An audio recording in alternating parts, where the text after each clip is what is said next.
Okay, I'm going to get started even though those two aren't back yet. We're looking at what's called gravitational field strength today. We want to be able to define gravitational field strength, and the language that we use here is very specific. We talk about things like masses, but there's different types of masses. I don't mean different types like, oh, there's positive mass and negative mass. That's not what I'm talking about. Some masses today we will want to refer to as a test mass, and some we will want to refer to as a source mass. So we're going to define gravitational field strength in terms of a gravitational effect on a test mass. And then we also want to be able to define or calculate gravitational field strength using information regarding either a test mass or regarding a source mass.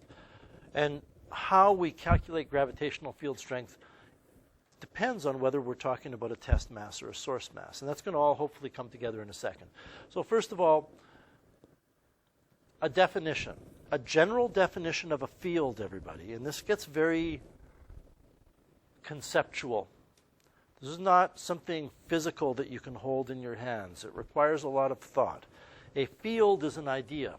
And a field is an area of space, we often call it an area of influence, surrounding a source. So the source of a field is what creates the field. Okay? I'll tell you right now, a test object is not what creates a field. A test object is something you put in the field to observe what happens. Okay? In order to drive this point home, so the influence can be observed by placing a test object in the field and observing what happens. In order to drive this point home, and this is all filled out for you, but I'm going to reveal it bit by bit so we can talk about it. Do you not have your note package here?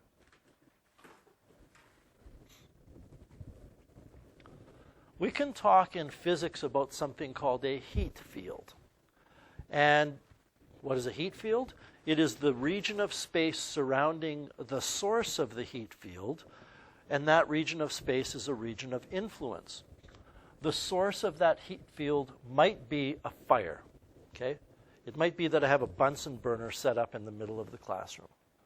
Or it could be a bonfire out at the cabin. It could be anything that's producing heat.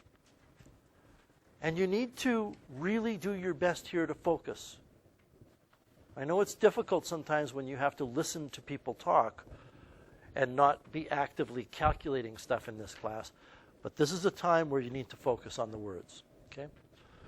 What is a test object? A test object is anything I put in the field that detects the presence of the field. So it could be my hands, right? I could put my hands in the heat field. Oh, I can sense something. There's heat there. So my hands could be the test object. However, I'm choosing a test object as being a thermometer because then not only can we detect the presence of something, but we can measure it, right? So a thermometer has the ability to measure something. What is the influence? The influence is there's a temperature read. Okay? If we were to talk about I think the next one is a light field. What might the source of a light field be? Well, it could be a light bulb that's turned on, right? It could be other sources of light. By the way, the bonfire could also be the source of a light field because there's light coming off of it, but I'm choosing a light bulb. What is a test object? A test object could be my eyes. It could be my eyes because they detect light. I think what I have here, your eyes. We could use, I thought I had something different. What we could use is a light meter. How many of you ever had your pictures taken and the photographer holds something in his or her hand and they're holding it and reading something off of it? What they're reading is the amount of light that's going to be absorbed by the sensor in their digital camera. But I'm using my eyes, which is not really measurable. But I guess, you know what? If I wanted to measure it, I could talk about the amount of squinting. You know, if I had a light meter, I could read a measurement of the amount of light. But you could watch me, and as I get closer to the light bulb, my eyes squint more. So the amount of squinting would be a measure of the influence. A sound field could be some music coming from a car parked outside my house on Sunday morning, and that's the source. I mean, I can be more specific. The source is the speaker or the speakers. What is the test object? Well, again, I could use what's called a decibel meter. How many of you have heard of decibels? Yeah.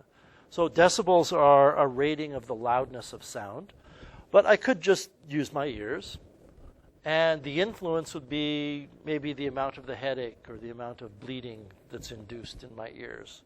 I'm being a little facetious here. The point is you could measure the influence. The influence would be there. You could also put, for the test object, you could just say, Mr. Way, and what's the influence? The level of his annoyance. Could be anything you want, okay? The one we want to focus on are gravitational fields, and I'm going to be very specific here because gravitational fields depend on what planet you're talking about. And I'm going to talk about the gravitational field of the Earth. So what is the source of the gravitational field of the Earth? The thing I want to draw your attention to is the source of the gravitational field is not the Earth, it's the mass of the Earth. That's what's important. And I want to make sure that you understand, in order for there to be gravity, the objects must have mass. You might say to yourself, well, how could they not have mass?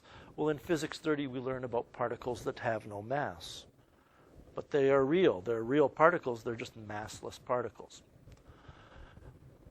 What's the test object? It's anything with mass that I put near the surface of the Earth, or I put in the gravitational field of the Earth.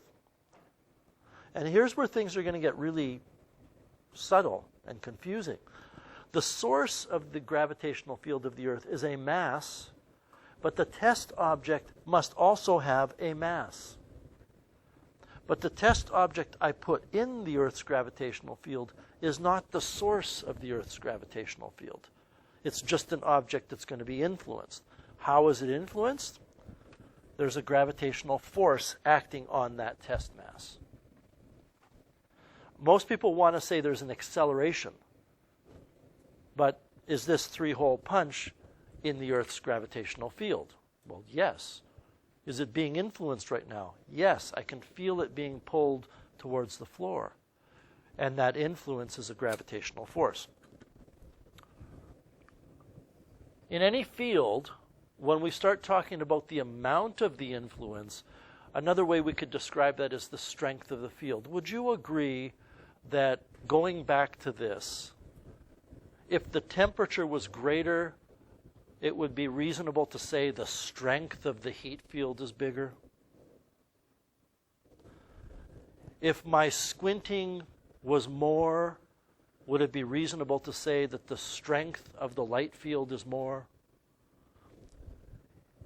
If, I'm going to go with a decibel meter because this is going to break down in a second. If the decibel meter reading goes down, would you agree the sound field is not as strong? And if the amount of gravitational force on the test object is more, the field that it's in is more, generally speaking? There's a bit of a twist to that, and I don't want to really draw your attention to it. There's a lie that I've told you somewhere in there. If you happen to be questioning one of the things I said, we can have that discussion. But if I reveal the subtle lie, it just opens up a big can of worms that's too difficult for everybody to get. It can cause confusion. Okay? Basically, the amount of influence in some way tells you how strong the field is. Okay? The lie, I'll tell you, is the influence is not the strength of the field, but it's connected to it. So the higher the temperature, the stronger the heat field. The more squinting that happens, the stronger the light field. The more intense the headache, the stronger the sound field. You'll notice I just kind of I separated gravitational fields from the rest here now. In the case of the gravitational field, the greater the gravitational force on a test mass placed in the field, the stronger the gravitational field. Now, I want to make sure you understand something. That does not mean this is the bit of the lie, that if I put this little calculator in the Earth's gravitational field, is it being influenced? Yes. If I put this 3-hole punch at the same place in the gravitational field of the Earth, is it being influenced? Is it being influenced the same amount or more than that calculator? More. It's heavier, right? But the field is the same here. Okay. That's what I mean by that little lie when I say, wow, the greater the force, the greater the field. What I'm saying is this. If I take this calculator and it's influenced by a certain amount, and then I move this calculator to a different place and it's influenced more, then I've moved it to a place where the field is stronger. I'm not talking about changing the test mass. It's like keeping the same decibel meter reading, the same decibel device, the same sound meter, the same light meter. You have to keep that test object the same to draw a conclusion about the field. So it doesn't mean the force is the same as the field. And this is the thing I'm trying to get across here and what I want to impress on you right now. A field and a force are related. Do you remember me? I think I used cheeseburger and a barbecue as an example yesterday. That the taste of a cheeseburger is related to the temperature of a barbecue. Would you agree? But the temperature of the barbecue and the taste of the cheeseburger are two wildly different things. The force produced by a field is related to the field, but the force is not the field. If you ever tell me that a field is so many newtons, that's not right, because newtons is force.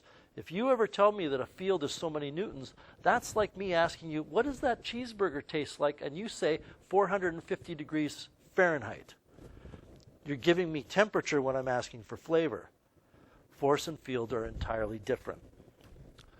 So I think this is a very important thing. I'm going to put this up. It's not in your notes. What a field does is produces a force. That's the best way to think about what the connection is between a force and a field.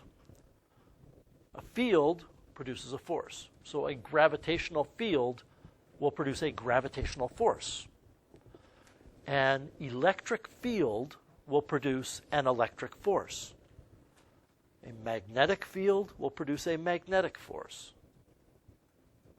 A nuclear field will produce a nuclear force. Not all fields are force fields, right? Heat fields don't produce a heat force. Heat fields produce a temperature. But in high school physics, we like to talk about fields and forces. What do forces sometimes result in, but not always?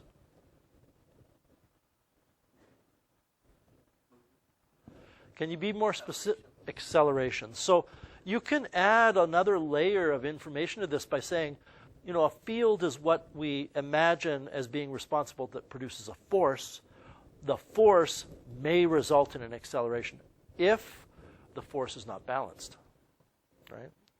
If the force is balanced, like it is for this water bottle sitting on the table, the gravitational field of the Earth is producing a gravitational force on that water bottle, but the water bottle is not accelerating unless I do that. I eliminate the balancing force. That's the normal force. Okay, scalar fields and vector fields. Scalar fields, as you, I imagine, would guess, have no direction because scalars have no direction associated with them. Vectors have a direction. So when you look at our table at the top of the page, does temperature have a direction? No. Temperature can be negative. That doesn't mean, if I say it's negative 10 degrees out, that doesn't mean it's 10 degrees south. It's just a negative number. Does sound, the loudness of sound have a direction? No. Does the brightness of a light bulb have a direction? No. Does the gravitational force influenced or created by a gravitational field have a direction? Yes. So of all of those ones at the top, the only one that would be a vector field would be gravitational. Now I have a question for you, and it's a general question.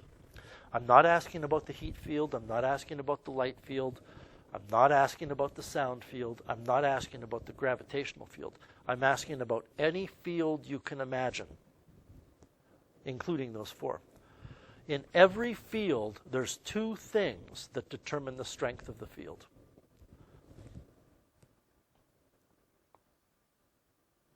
And you can't say how hot the fire is because that's got nothing to do with gravity. Does anybody have an idea?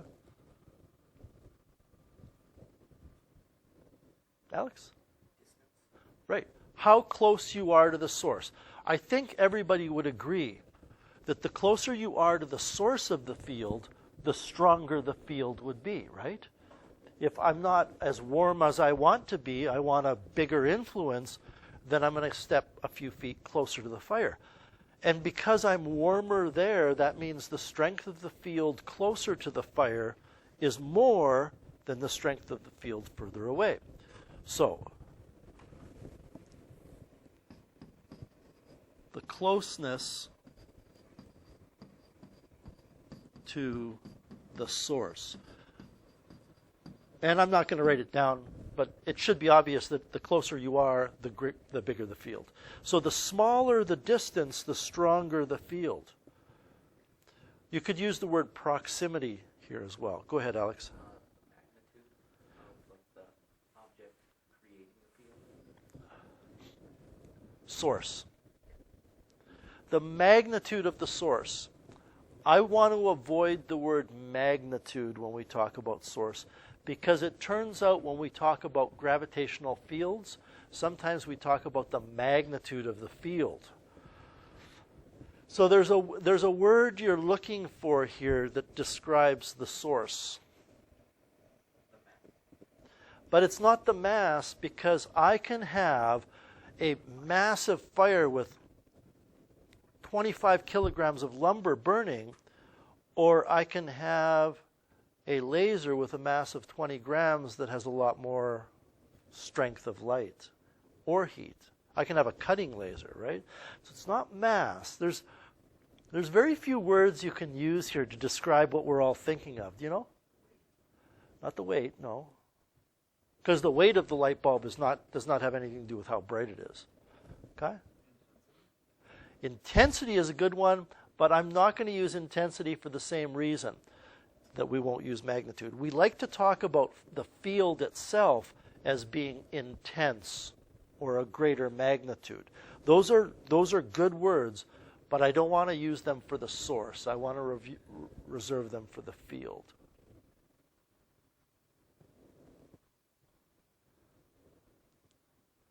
A student a few years ago came up with this word, the awesomeness of the source. And I think it's pretty clear what she had in mind was that, if you want a stronger heat field from a fire, you need more awesome fire. Now, what does that mean? It means you need more fuel or something. If you need a stronger sound field, you need a more awesome source, so you need bigger speakers. Stronger gravitational field, you would need a more awesome source, so you need a planet that had more mass. I don't want to use the word awesomeness because that was the early 90s. What we're going to do, yeah. Like specific or like is that word or like special?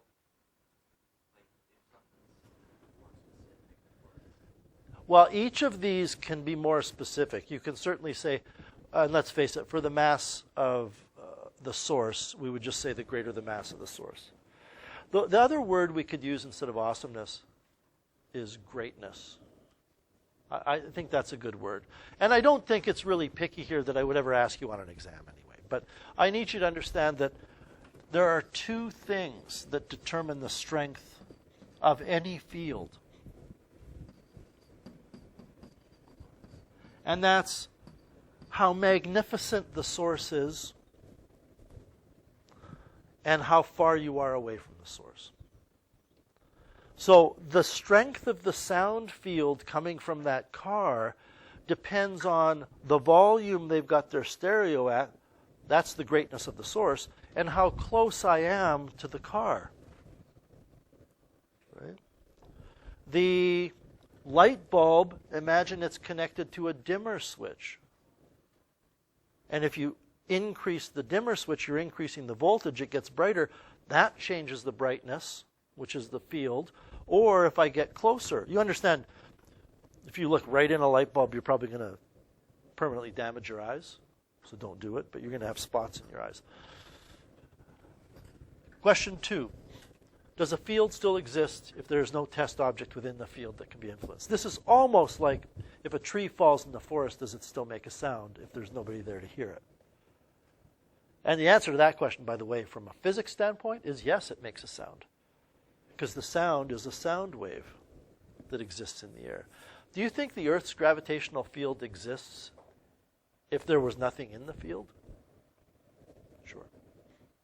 And what, I'm just going to put yes. What I want to impress on you is the presence of a test object is not what's needed for the field to be there. The field is there, you put a test object in to see if it's there and to prove to yourself that it's there. I don't think we're going to get through this lesson today, but that's okay. So what is a gravitational field? The gravitational field is an area of gravitational influence surrounding a source mass. For example, the gravitational field of the Earth is the area of gravitational influence surrounding the mass of the Earth. Quick question. How many of you are done assignment number 3?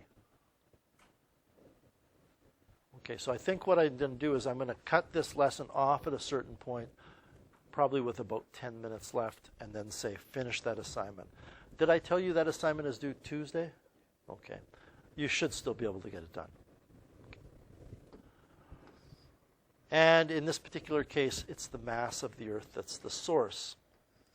And this is repetitive, and I know I could easily lose you here, but anything I put in the region around the Earth, as long as the object that I put in is a mass, which it would be, it will be influenced, and that object we put in is considered to be a test mass. We have to be able to describe a gravitational field by an amount and a direction, okay? Because it's a vector. We describe the direction by looking at a gravitational field diagram. I'm not entirely happy with this one. This is from your textbook. I think they've drawn more than enough lines. You don't need to draw that many. But I want to impress on you that the gravitational field symbol is G. And I've already told you that. You remember when we were talking about weight? And I say weight is mass times G, little g. And I write down that little g is the gravitational field strength. I've used those words. And I've said it's newtons per kilogram. Okay, that all was being done to prepare you for today. All these arrows are telling you is that's the direction of the Earth's gravitational field in various places. I also want to impress on you something. If I were to ask you at this point 1 or this point 2, where do you feel the gravitational field of the Earth is greater? Okay? Why point 1? Right, I'm closer to the source. So just from a field understanding of what we talked about, you get closer to the source, the field strength is greater. You could also say, so what I'm going to say here is that G at 1 is bigger than G at 2. The magnitude, okay? The directions are different. But what you could also say is, you know, and I'm going to ask this question, how many of you knew that the field was stronger at 1, but you didn't say it was stronger at 1 because it was closer to the source? Is there another way you could reason it out? It doesn't actually have anything to do with the poles of the Earth. So if I were, I don't even want to go there. It doesn't have anything to do with the poles of the Earth. This is the other thing you could say. The amount of gravitational force on a test mass could be found using Newton's universal law of gravitation. But at point 1, you have a smaller r, which would produce a bigger force. However, I want you to try to remember for this course and particularly for Physics 30 that the reason why the field diagram has a stronger field strength at 1 is the lines are closer together at 1. Whenever you have any field, if the field lines are closer together, the field is stronger. So if I tell you in Physics 30, that we have the following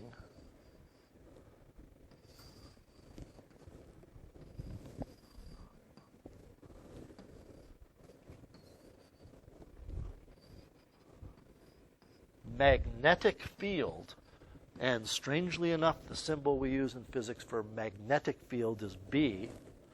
If I tell you we have that magnetic field, you should know that the magnetic field in this region is stronger than it is in this region because the field lines are closer together in that first region. All right. So how do we actually talk about the magnitude of the field?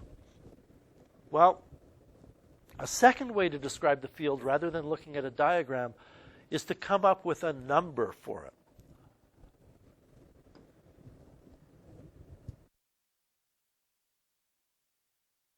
In the case of gravitational fields, the field strength G is defined as, this is very important, it's defined as the ratio of the gravitational force on a test mass to the mass.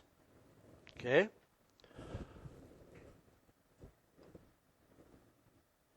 For example, the gravitational field strength of the Earth near its surface here in Alberta is 9.81 newtons per kilogram.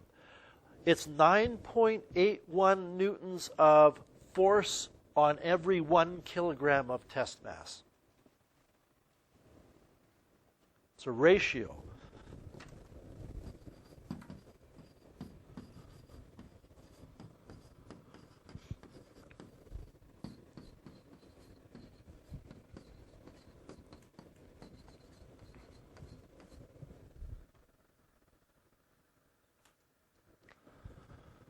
So, for example, if I put a 1 kilogram test mass in the Earth's gravitational field, that will be the force on it. Notice that you can calculate G by taking Fg over m. Just to see if you're still with me on this, is this m the mass of the source of the gravitational field, or is it the mass of something you put in the gravitational field? Alex? Right. It's what you put in the field. So, imagine we are visited by aliens. Marvin the Martian from the old Bugs Bunny TV show. Marvin's just landed. He's not that big. He speaks some alien language, and his intergalactic emperor has tasked him with finding the gravitational field of this planet. So what does Marvin do? He pulls out some masses. He takes a spring scale, or whatever they use on this planet that he's from, and he puts half a kilogram on the spring scale, and he measures the force. Can you do me a favor and divide 4.9 by 0.5?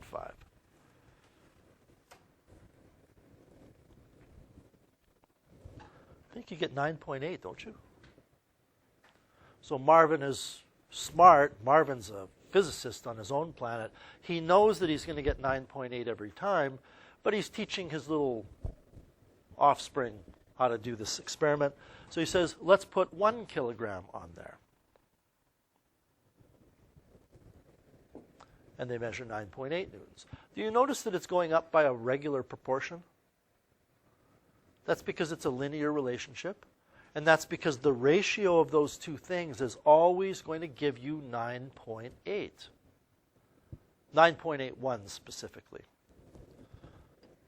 You put 1.5 kilograms, guess what? You get 14.7, and when you divide them, you get 9.8. And I know this is probably pretty obvious just looking at this formula that I have up here on the top right, but it drives home the fact that this is not about acceleration. This is about newtons per kilogram. And it would continue regardless of the mass. So I think I want to end it there. Ending it with closer to 15 minutes left. But I don't want to, maybe what I'll do is I'll just show you this next step. And then we'll formalize it next time. If I take Newton's universal law of gravitation,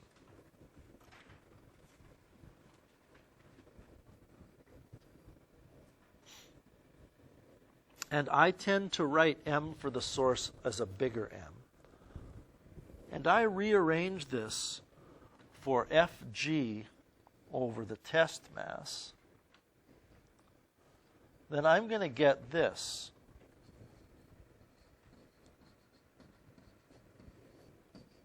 Would you agree? What is this equal to? Jay? Perfect. Gravitational field strength. But if Fg over the test mass is gravitational field strength, and Fg over the test mass equals this g m of the source over r squared, then that is also gravitational field strength. But to bring this full circle, what are the two things that determine the strength of any field? The source and the distance, right? Well, guess what? They're both in there. If you take, try this right now, take capital G and multiply by the mass of the Earth,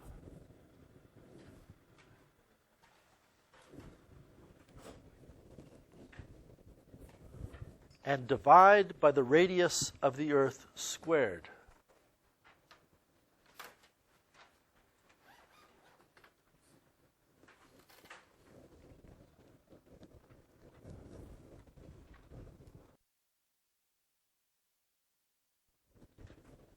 .881.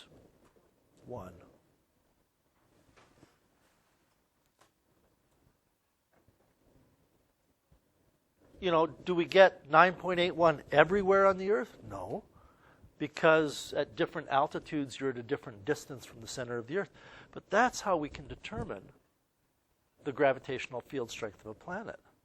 That's how we know what the gravitational field strength on Mars is.